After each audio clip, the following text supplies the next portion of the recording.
Sa Mutya ng Pasig Mega Market, isang lugar na kilala bilang sentro ng murang bilihin at tagsa ng mamimili. Kapansin-pansin ang siksikan ng tao lalo na sa oras ng kasagsagan na pamimili. Ngunit sa likod ng sigla at galaw ng pamilihan, usap-usapan ngayon ang umano'y paglaganap ng pickpocketing sa loob nito. Bagamat walang kumpirmadong ulat na reklamo sa kasalukuyan, ilang mamimili at tindera ang nagsasabing nagiging mas maingat na sila sa kanilang mga gamit. Sa ganitong mga mataong lugar, sinasambatala umano ng mga kawatan ang dikitan at siksikan upang makapambiktima. Medyo sa monitoring natin, makikita naman natin kung saan yung mga spot na po pwedeng daanan nila. Halimbawa, yung mga babaan, usually sa babaan, doon kami nagmo-monitor ng gusto.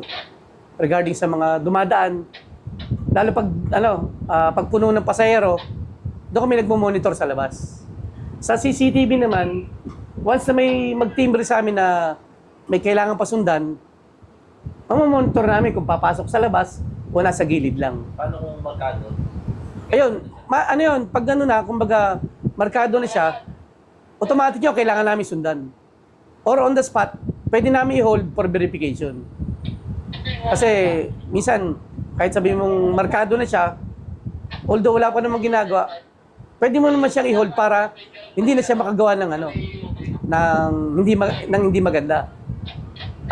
Yung ibang natitrace namin at kilala rin naman, once na makita ulit namin, pwede na namin i-hold.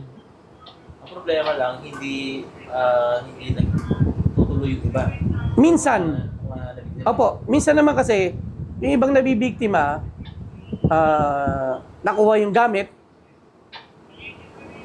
nadukutan sila, nabulutan sila. Yung iba,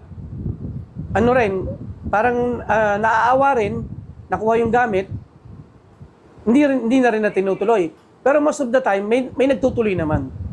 Patuloy naman ang paalala ng mga gwardiya sa publiko. Bantay mabuti ang kanilang mga bag, iwasang ilagay sa madaling makakuhang bahagi ang mahalagang gamit at manatiling alerto sa paligid. Sa isang lugar na itinuturing na mutya ng pamimili, maalala na ang tunay na halaga ay hindi lamang nasusukat sa mabibiling produkto, kundi sa kaligtasan ng bawat mamimili. Ako si Moncheng para sa latest ng iNews Pasig, balitang totoo, serbisyong tunay.